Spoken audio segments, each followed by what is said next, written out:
स्वर्णपुर नाम के एक समृद्ध राज्य में एक अत्यंत गरीब और मेहनती किसान रहता था, जिसका नाम दीनदयाल था। दीनदयाल का एक जवान लड़का था, जिसका नाम आदित्य था। आदित्य कोई भी कामकाज नहीं करता था। वह सारा दिन बस गांव की गलियों में आवारागर्दी करता रहता था और यहाँ वहाँ मटर गश्तियाँ करता फिरता था। एक दिन दीनदयाल ने बड़े प्यार से उसे पास बुलाया और कहा, बेटा, अब तो तुम्हारी बड़ी बड़ी मूंछें भी उगाई हैं। अब तो कुछ कामकाज करो ना। अब तो सचमुच ही मैं बहुत बूढ़ा हो चुका हूँ और मेरा शरीर भी जवाब देने लगा है। आदित्य ने बड़ी ढिठाई से जवाब दिया, बापू, आप दोनों मेरे माता पिता हो और आपने ही मुझे इस संसार में पैदा किया है, इसलिए मुझे जीवन भर बिठाकर खिलाने का फर्ज भी आपका ही है। आप बस अपने इस फर्ज को निभाते रहिए। मैं तो कोई कामकाज नहीं करूंगा। यह कड़वी और बेरुखी बात कहकर वह झोपड़ी से बाहर निकल गया। तब दीनदयाल ने अपनी पत्नी मंदाकिनी से बड़े दुखी मन से कहा, मंदाकिनी, मैं तो आदित्य को समझा समझा कर पूरी तरह से हार गया हूँ। उसे सुधारने का मुझे अब कोई भी उपाय नजर नहीं आता। अब तुम ही बताओ क्या करूं? क्या मैं इसी तरह से अपने इस बुढ़ापे में भी खेतों में दिन रात मर मर कर काम करता रहूंगा? मंदाकिनी ने उसे धीरज बंधाते हुए कहा, आप इस प्रकार से इतने दुखी मत होइए। आप ऐसा कीजिए कि राज दरबार में जाकर आदित्य के खिलाफ महाराज से शिकायत कर दीजिए। तब महाराज आदित्य को दरबार में बुलवाकर उसे खूब डांट टपट करेंगे और शायद उसे सही राह पर ले आएंगे।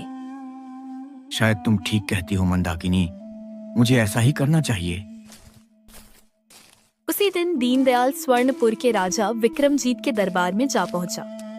दरबार में पहुंचते ही वह चिल्लाया, दुहाई है महाराज, दुहाई है, मेरा न्याय कीजिए महाराज।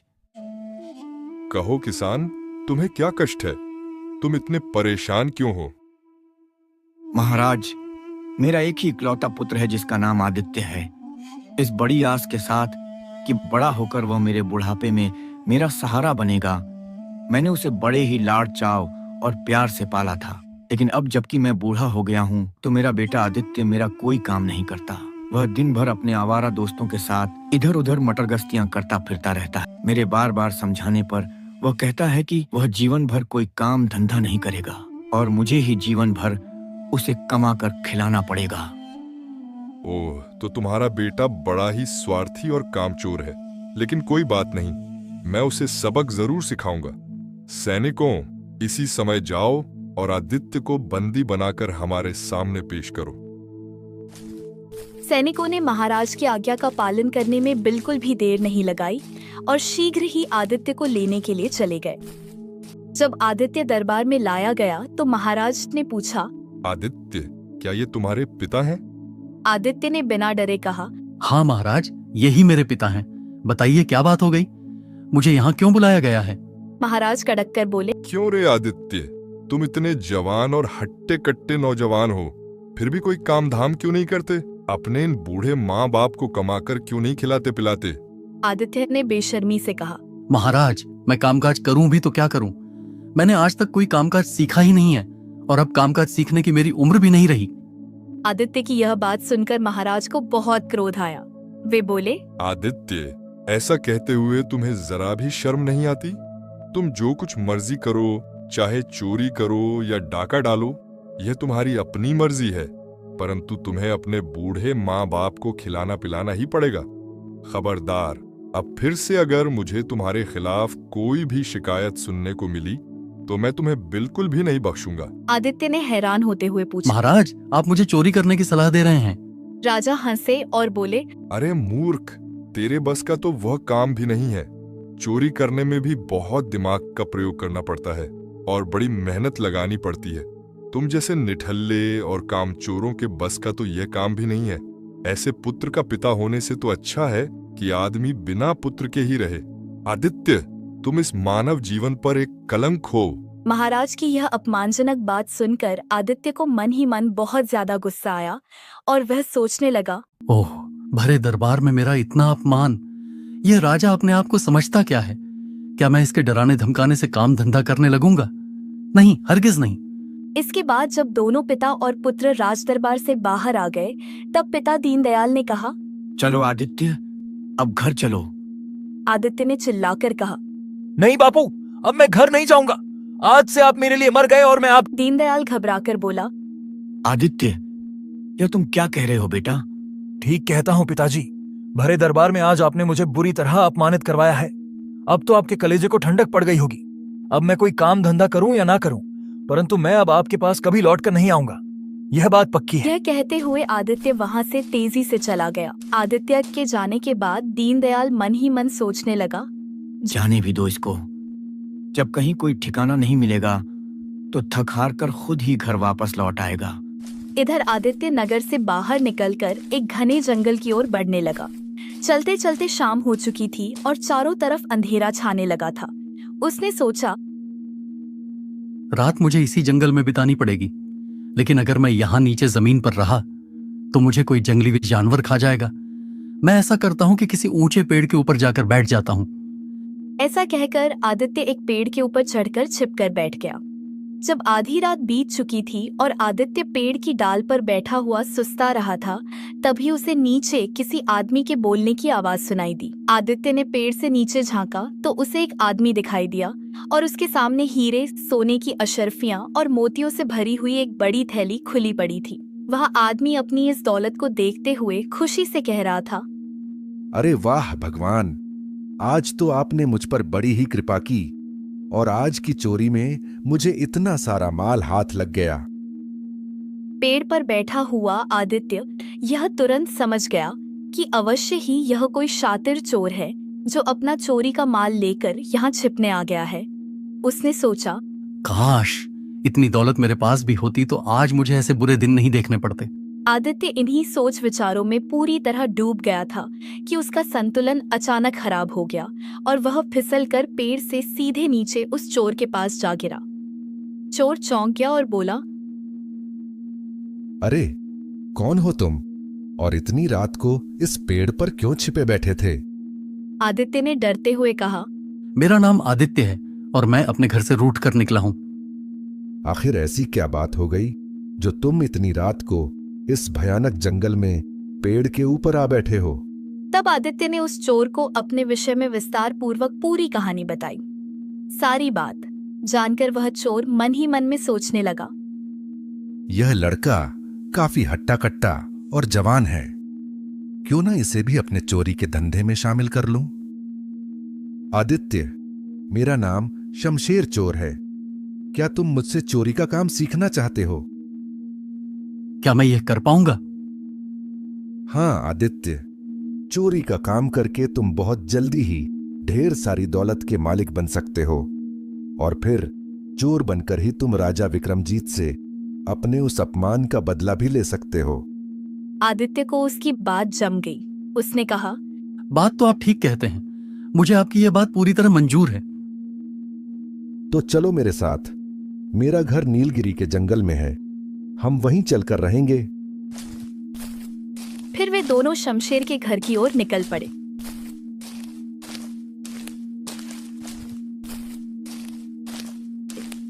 जल्दी ही वे दोनों उसके गुप्त ठिकाने पर पहुंच गए। आदित्य, आज से मैं तुम्हें अपना शिष्य स्वीकार करता हूं और अपने सारे चोरी के गुण तुम्हें सिखाऊंगा। मैं भी आज से आपको अपना गुरु मानता हूं और वचन देता हूं कि पूरी मेहनत और मन लगाकर चोरी के सारे गुण सीखूंगा। मुझे तुमसे यही उम्मीद थी। शाबाश आदित्य। उधर गांव में आदित्य के माता पिता आदित्य के लिए बहुत ही ज्यादा परेशान हो रहे थे। दीनदयाल रोते हुए कहता, काश मैं महाराज के पास नहीं जाता और मैंने आदित्य की इतनी बेइज्जती नहीं करवाई होती, तो वह आज हमारे पास होता। पता नहीं वह बेचारा भूखा प्यासा कहां कहां भटक रहा होगा। इधर सुबह होने पर शमशेर चोर आदित्य को चोरी करने के नए नए तरीके सिखा रहा था। आदित्य, देखो, मैंने आज तुम्हें सिखाया कि किस प्रकार चोरी करने के लिए बड़ी बड़ी इमारतों पर रस्सा डालकर अंदर पहुंचा जाता है। 1 महीने के अंदर अंदर शमशेर चोर ने आदित्य को चोरी करने के सारे गुण सिखा दिए। आदित्य ने शमशेर चोर के साथ मिलकर कई जगहों पर चोरियां की और वह एक के बाद एक कई सफल चोरियां करता गया। अब वह एक बहुत ही शातिर और नामी चोर बन चुका था। फिर एक दिन आदित्य ने अपने गुरु से कहा, यह तुम क्या कह रहे हो आदित्य? वह बहुत जोखिम भरा काम है।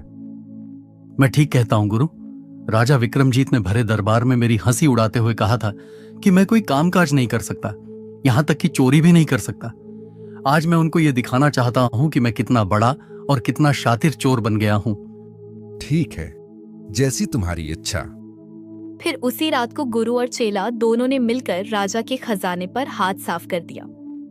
जाते जाते आदित्य ने राजा के खजाने में एक गुप्त चिट्ठी छोड़ दी। अगली सुबह महल में हाहाकार मच गया। खजांची भागता हुआ आया। महाराज, गजब हो गया, गजब हो गया। अपना राज खजाना पूरा चोरी हो गया है और वहां चोरों ने एक चिट्ठी छोड़ी है। राजा ने घबराकर वह चिट्ठी ली और उसे पढ़ने लगे। उसमें लिखा था, राजा विक्रमजीत, याद करो वो दिन जब आपने भरे दरबार में मुझे बुरी तरह अपमानित किया था कि मैं चोरी करने के योग्य भी नहीं हूं। आज अपनी आंखें खोलकर अच्छी तरह से देख लो, मैंने आपका पूरा खजाना चोरी कर लिया है। चिट्ठी पढ़कर राजा गुस्से से कांपने लगे और बोले, ओह, तो ये उस आदित्य का काम है जिसके पिता कुछ दिनों पहले दरबार में उसके खिलाफ शिकायत लेकर आए थे। सैनिकों, इसी वक्त दीनदयाल किसान के घर जाओ और आदित्य को पकड़कर मेरे सामने लेकर आओ। सैनिक बिना समय गंवाए दीनदयाल किसान की झोपड़ी पर पहुंच गए। सैनिकों ने चिल्लाकर पूछा, दीनदयाल, तुम्हारा बेटा आदित्य कहां पर छिपा है? वह तो कई महीनों से घर नहीं आया है महाराज। झूठ बोलते हो तुम दोनों। चोरी के माल के साथ तुमने ही उसे इस झोपड़ी में कहीं छिपा रखा है। क्या तुम क्या कह रहे हो? चोरी का माल कैसा? हाँ, उसने राजा के खजाने में बहुत बड़ी चोरी की है। अब तो भगवान भी उसे मौत के मुंह से नहीं बचा सकते। ओह मेरे मालिक, इसका मतलब कि मेरा बेटा आदित्य अब सचमुच एक चोर बन गया है। सैनिकों ने जब आदित्य को झोपड़ी में नहीं पाया तो वे आदित्य की जगह पर उसके बूढ़े माता पिता को ही पकड़कर राजमहल में ले गए। राजा ने उन्हें देखकर पूछा, यह क्या है? आदित्य की जगह पर तुम इन बूढ़ों को क्यों उठा लाए? महाराज, आदित्य वहां पर नहीं था। जरूर इन दोनों ने ही उसे कहीं पर छिपा रखा होगा। ऐसी बात है तो इन दोनों को ले जाकर काल कोठरी में बंद कर दो। उधर राजा के खजाने से लूटी हुई दौलत को देखकर आदित्य और उसका गुरु बहुत खुश हो रहे थे। फिर एक दिन जब आदित्य और उसका गुरु कहीं और चोरी करके वापस अपने ठिकाने पर लौट रहे थे तो अचानक रास्ते में बहुत तेज मूसलाधार बारिश होने लगी। बारिश से बचने के लिए वे दोनों पास के एक गांव में गए और एक बड़ा दरवाजा खटखटाने लगे। अंदर से आवाज आई, अरे भाई, कौन है जो इतनी रात को इस तेज बारिश में मेरा दरवाजा खटखटा रहा है? हम परदेसी हैं और इस आंधी तूफान में फंस गए हैं। क्या हमें आज की रात बिताने के लिए थोड़ा सा आसरा मिल सकता है? उस घर के मालिक ने दरवाजा खोला और उन्हें सम्मान के साथ अंदर ले लिया। मालिक बोला, हमारे यहाँ पर अतिथियों का बहुत सत्कार किया जाता है। आप लोग बड़े आराम से यहाँ रात गुजार सकते हैं। तभी आदित्य ने उस घर के मालिक, जो कि एक अमीर सेठ था, की बेटी लावण्या को देखा। आदित्य उसे देखते ही उस पर पूरी तरह मोहित हो गया।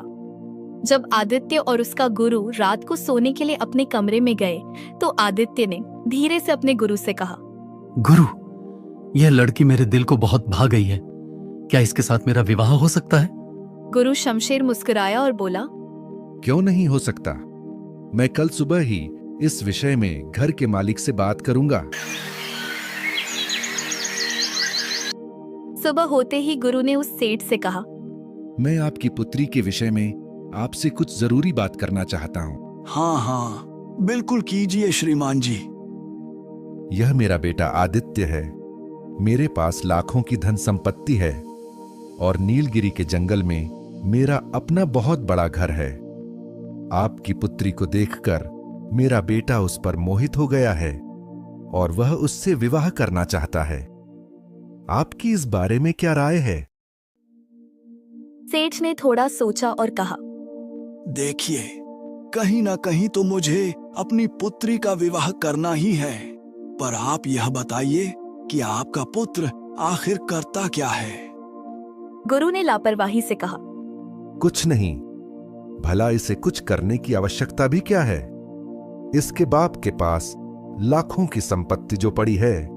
सेठ ने फिर पूछा, मेरे कहने का मतलब है कि क्या आपका पुत्र कुछ काम धंधा या कोई विशेष कारीगरी जानता भी है? यदि जानता है तो क्या जानता है? मेरे पुत्र ने कभी कोई काम धंधा या कारीगरी नहीं सीखी। इसे कुछ भी सीखने या जानने की भला आवश्यकता भी क्या है? यह मेरी सारी संपत्ति का एकमात्र वारिस है। मेरे मरने के बाद तो यह सब कुछ इसी का ही तो होगा। यह सुनकर सेठ गंभीर हो गया और बोला, माफ कीजिए श्रीमान, तब तो मैं आपके पुत्र के साथ अपनी बेटी लावण्य का विवाह बिल्कुल नहीं करूंगा। मैं धन दौलत का नहीं बल्कि गुणों और हुनर का आदर करता हूँ। मैं उस लड़के को अपनी बेटी कभी नहीं दे सकता जिसने कला या कारीगरी के नाम पर आज तक कुछ भी ना सीखा हो, क्योंकि धन दौलत तो मेरे पास भी बहुत है।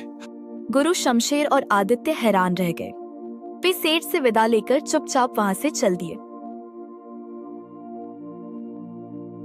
रास्ते में गुरु ने कहा, आदित्य, तुमने सुन लिया ना कि वह सेठ अपनी पुत्री के विवाह के बदले में क्या चाहता है?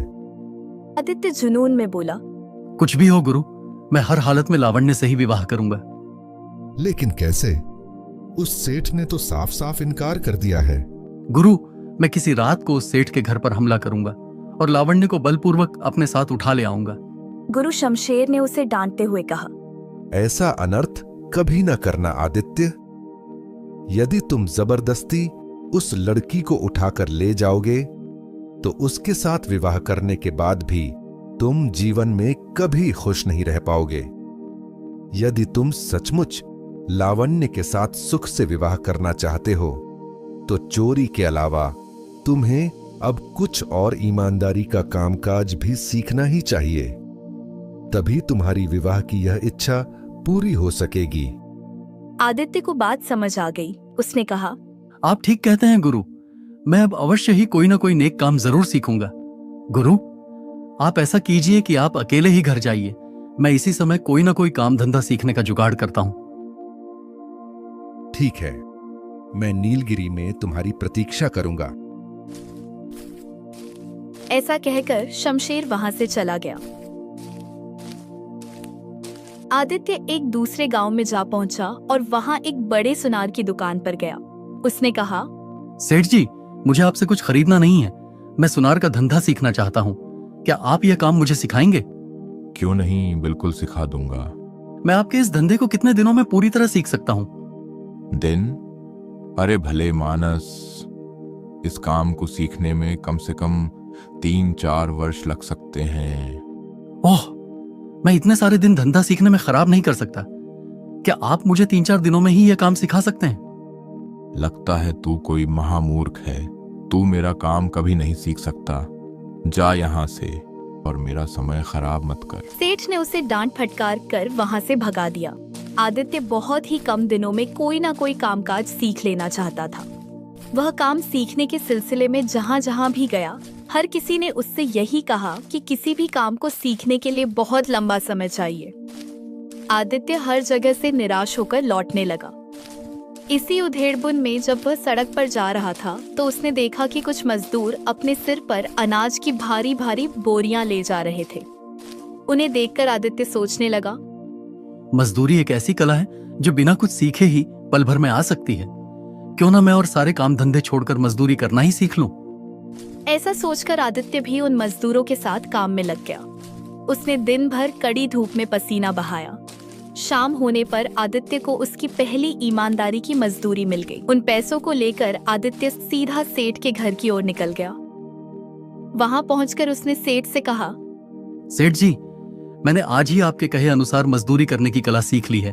ये पैसे देखिए, मैंने आज दिन भर कड़ी मजदूरी करके ही कमाए हैं।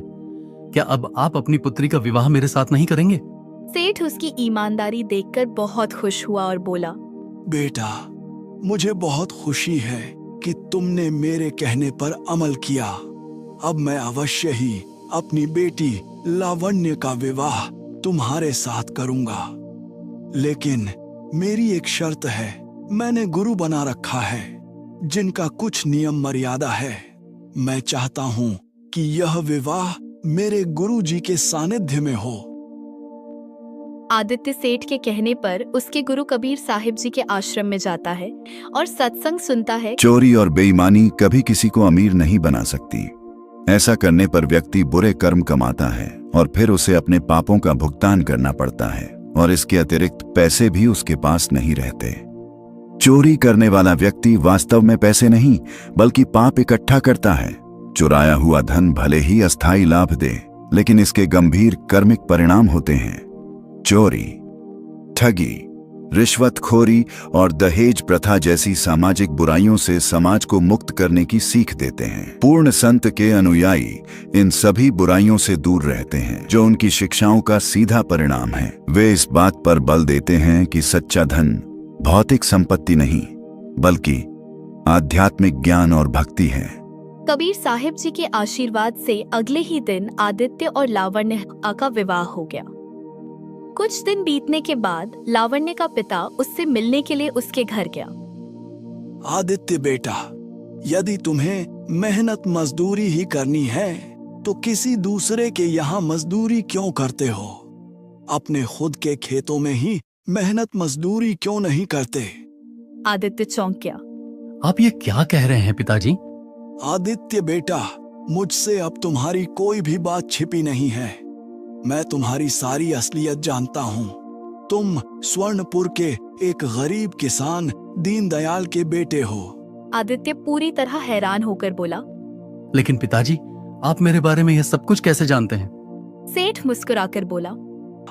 जब पहली बार तुम मेरे घर पर राहगीर बनकर आए थे और तुमने मेरी बेटी का हाथ मांगा था, तब मुझे तुम बहुत पसंद आए थे और मैं भी अपनी बेटी का विवाह तुमसे करने को तैयार था। लेकिन मुझे तुम्हारी सच्चाई पर शक था, इसीलिए तुम्हारे जाते ही मैंने अपने कुछ वफादार नौकरों को तुम्हारे पीछे जासूसी करने के लिए लगा दिया था। आदित्य लज्जित हो गया। पिताजी, मैं भी आपको यह सच्चाई बताना चाहता था, और जिस दिन से मैंने कबीर साहिब जी का ज्ञान सुना है, मैं भी उनसे दीक्षा लेना चाहता हूँ और यह चोरी का काम छोड़ना चाहता हूँ। गुरुजी, यदि मैं अब यह चोरी का जीवन हमेशा के लिए छोड़ना चाहूं, तो क्या आप मुझे इसकी आज्ञा देंगे? क्यों नहीं दूंगा। तुम चाहो तो आज ही और इसी समय से चोरी करना छोड़ सकते हो। और तुम क्या, जब से मैं तुम्हारे विवाह से वापस आया हूं तब से ही उस संत की वाणी मेरे कानों में गूंज रही है। मेरी तो चोरी करने की हिम्मत ही नहीं होती। तो फिर गुरुजी, मुझे वह सारा धन लौटा दीजिए जो मैंने और आपने मिलकर राजा विक्रमजीत के खजाने से चुराया था। शमशेर ने वह सारा धन सहर्ष आदित्य को लौटा दिया। आदित्य उस सारे धन को और अपनी पत्नी लावण्य को लेकर अपने स्वर्णपुर की ओर चल पड़ा। अपने नगर पहुंचकर वह सीधा राजा के दरबार में पहुंचा। महाराज, मैंने आपके खजाने में चोरी करने का दुस्साहस किया था, मुझे क्षमा कर दीजिए। मैं आपका सारा धन वापस लौटाने आया हूँ। राजा हैरान होकर बोले। अरे, यह अनहोनी कैसे हो गई? परंतु फिर भी जब तुम खुद सही रास्ते पर लौट आए हो तो मैं तुम्हें क्षमा कर देता हूँ। आदित्य ने लूटा हुआ सारा धन महाराज को लौटा दिया। बदले में महाराज ने उसके बूढ़े माता पिता दीनदयाल और मंदाकिनी को तुरंत कारागार से रिहा कर दिया। आदित्य अपने माता पिता को कबीर साहिब जी से दीक्षा दिलाता है और भक्ति करने लगता है। अब आदित्य अपने खेतों में जी तोड़ मेहनत करने लगा। उसके माता पिता उसका यह बदला हुआ मेहनती रूप देखकर फूले नहीं समा रहे थे और बड़े ही खुश थे। अब वह अपने पूरे परिवार और पत्नी लावण्य के साथ एक बहुत ही शांतिपूर्ण, सुखमय और ईमानदारी का जीवन बिताने लगा।